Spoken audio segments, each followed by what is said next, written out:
I want to thank you for tuning in. My name is Al Brenner, and tonight I'm going to show you a couple of videotapes that I've had something to do with putting together. The first tape is one that I think people in Haverhill will be particularly interested in. It started out as a film that the library owned, which was made in 1936 of the flood that took place in that year. Well, I took the silent film and I added a soundtrack to it, put some music, and went back to some old newspapers from that date and read some of the sections from the paper and put it all together as a soundtrack for this film. I don't really have a title for it except the Flood Film from 1936, and I hope you enjoy it.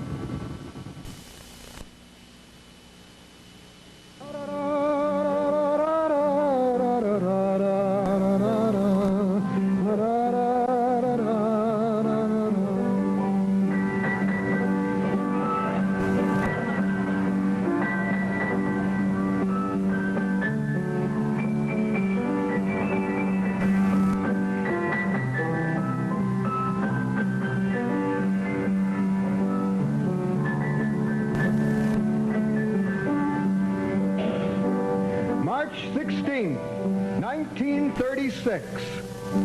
The Merrimack is dropping in level. It has been high for the last few days, but further damage is not expected. Citizens of Haverhill go back to life as usual. At the Strand Theater on Merrimack Street, they're showing The Irish in Us with James Cagney.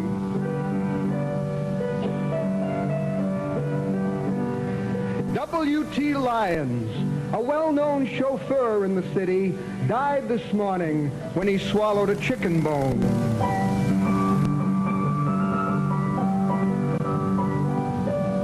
And Dr. Edwards announces that his new olive tablets will help you to stay young.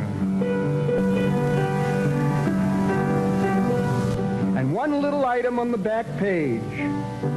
Heavy rains are falling in northern New England.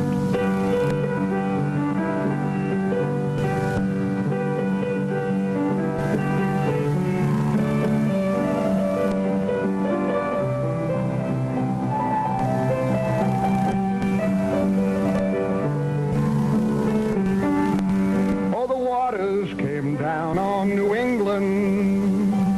Oh, the devil, he made rivers rise. And the people in the windows crying, Lord, come and save us. But nobody heard their sad cries.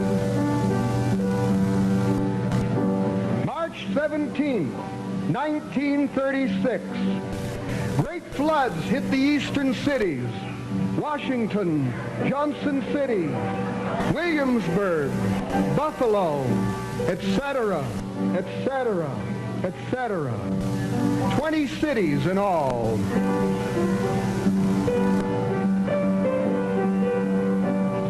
In Johnson City, people were in the windows screaming, "Help me, for God's sakes, help me!" And the mayor had to answer, "We can't help them till the boats arrive."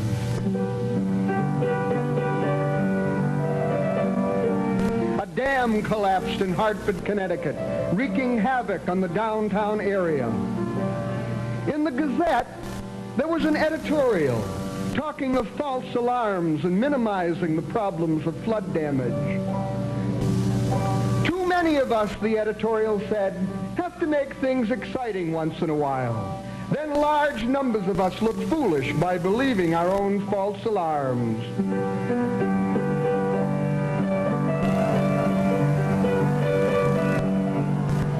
Willie Hop was playing pool at the Pentucket Club. And Seaver Spears was advertising comically that since they had fish swimming in their basement last Saturday, this Saturday they were going to have a sale.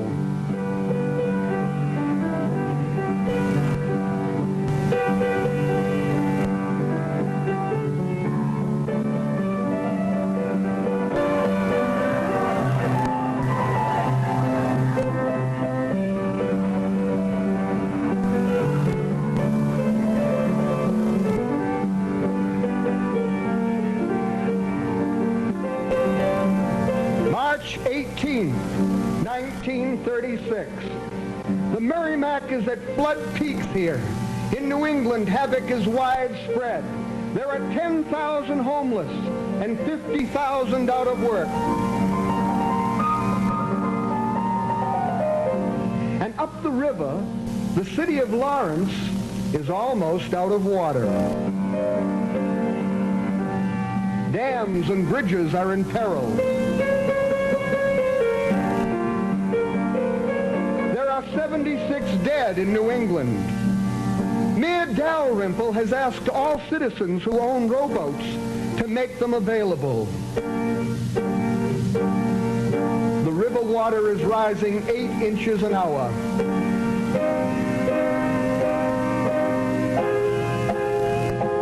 Thousands of cords of wood from upriver are floating down and are endangering the Haverhill and Groveland bridges. The City Corps of Engineers holds an emergency meeting to discuss the building of pontoon bridges to hold back the wood. Floodwaters are entering the shoe factories, the cellars of the banks and the stores. And Dr. Edwards advertises that his olive tablets put color in your cheeks.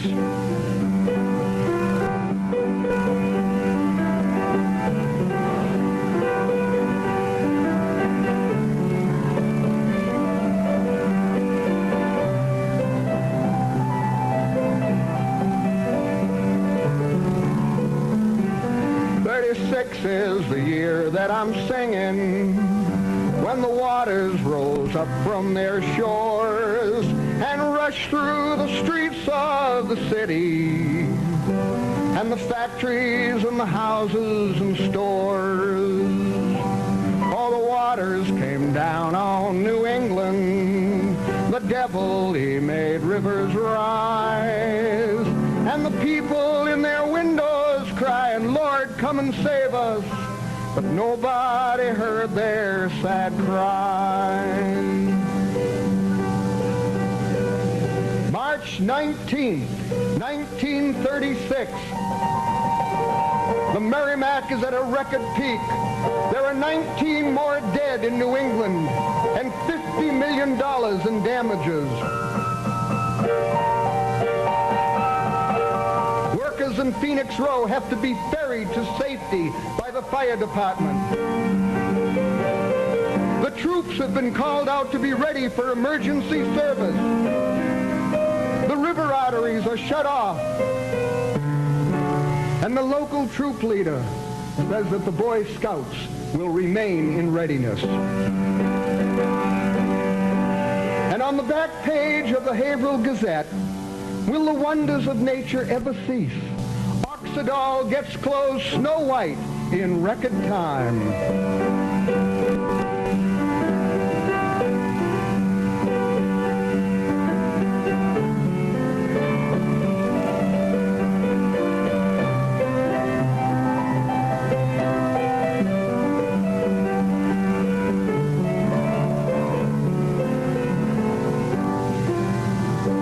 Waters came down on New England.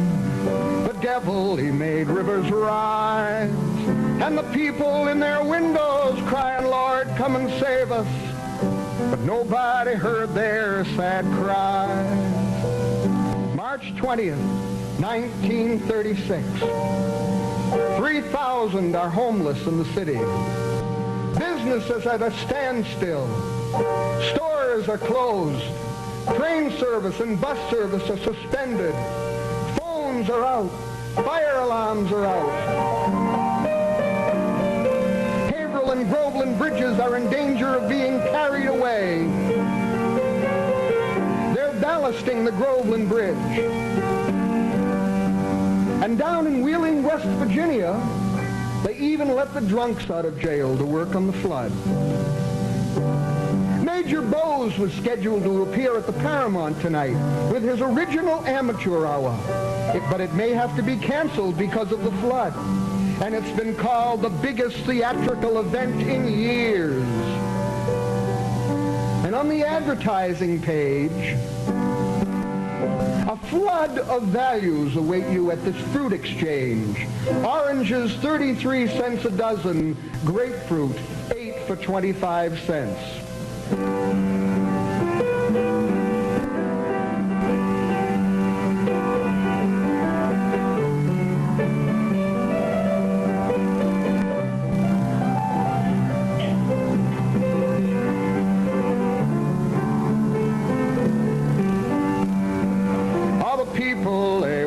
In confusion when they saw their fine houses go down, and nobody knew what the reason could be that the waters engulfed all the town.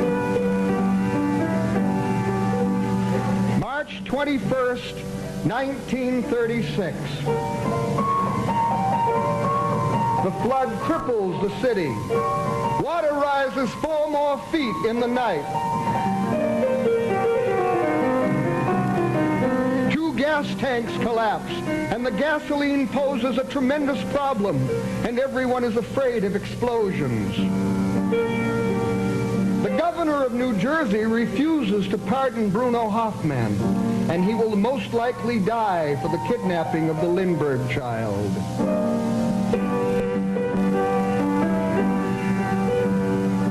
March 22nd, the floodwaters begin to drop. Governor Curley visits the city. The banks are closed and the doctors are mobilized. The stores have to make their deposits at the police station. And all around New England, they begin to assess the damage. $300 million in property damage. 167 dead. Why, 3 families were marooned on a hillside and couldn't get out till finally they found some boats to go and get them. Portable spotlights were brought in from Boston in order to watch for looters. The Gazette had to be printed by the Salem News.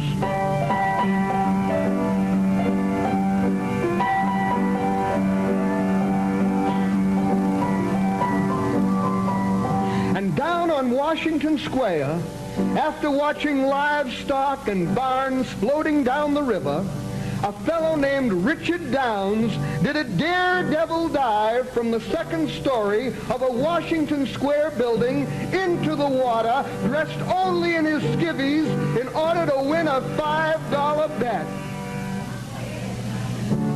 On March 22nd, there was no Gazette published.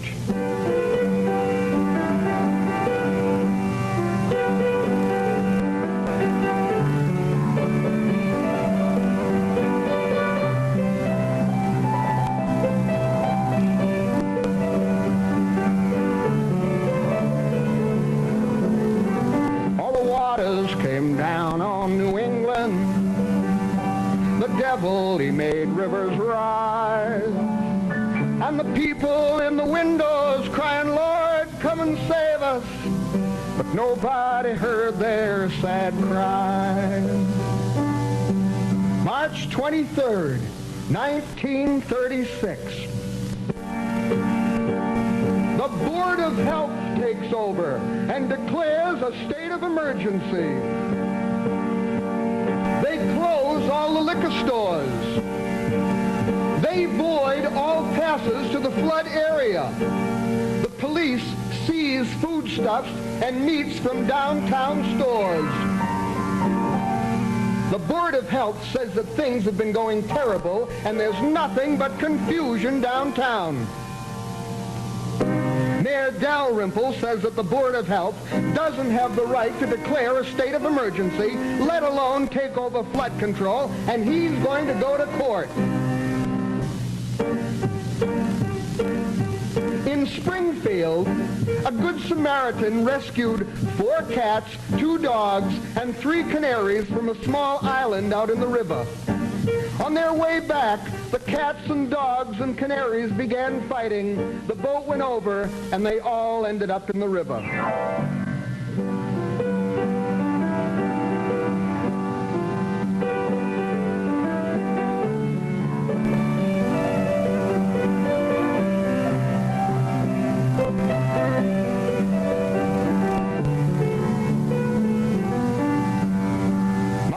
24th, 1936, the President of the United States, Franklin Delano Roosevelt, has been asked to assist in flood rehabilitation. A tag day is held to raise money for the homeless. A picture of the city shows that it looked just like Venice for a while there.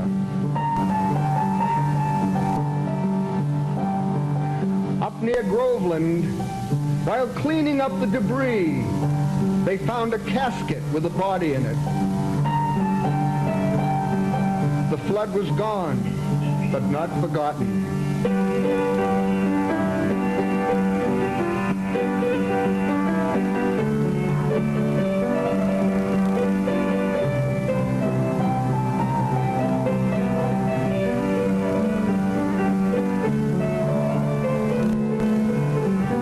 On the day that the great flood receded, as soon as the people did learn, they gathered in groups by the river and prayed it would never return.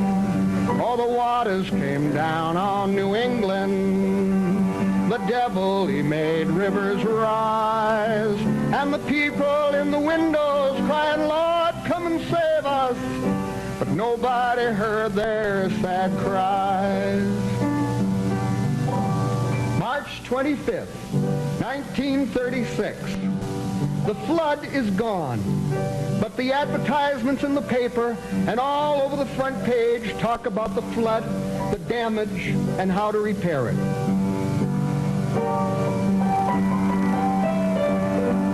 There's an advertisement from a loan company offering loans for flood damage of up to $300. There's an advertisement from an insurance company telling them how to pick up their claim money that is due to them. There's an emergency fuel notice telling where to get fuel and how to pay for it. The buses are running again. The liquor stores are open. Businesses have gone into temporary offices. And Chase's Island Golf Course has had to close. It was washed away in the flood.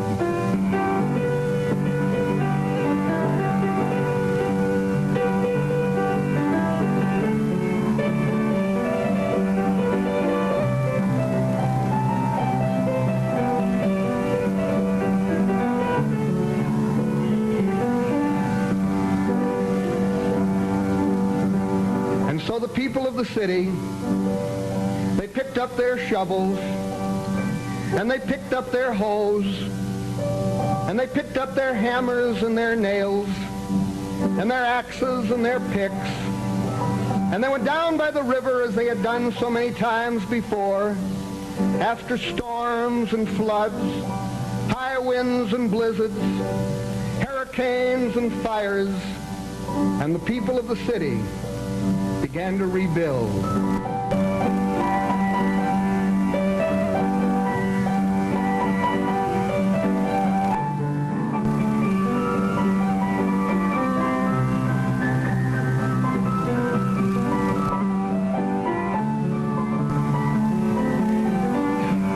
On the day that the great fire receded, as soon as the people did learn, they gathered in groups by the river and prayed it would never return. All the waters came down on New England. The devil, he made rivers rise. And the people in the windows crying, Lord, come and save us. But nobody heard their sad cry. And so the people of the city, they picked up their shovels, and they picked up their hoes, and they picked up their hammers and their nails and their axes and their picks, and they went down by the river. And as they had done so many times before, after storms and floods, high winds and blizzards, the people of the city began to rebuild.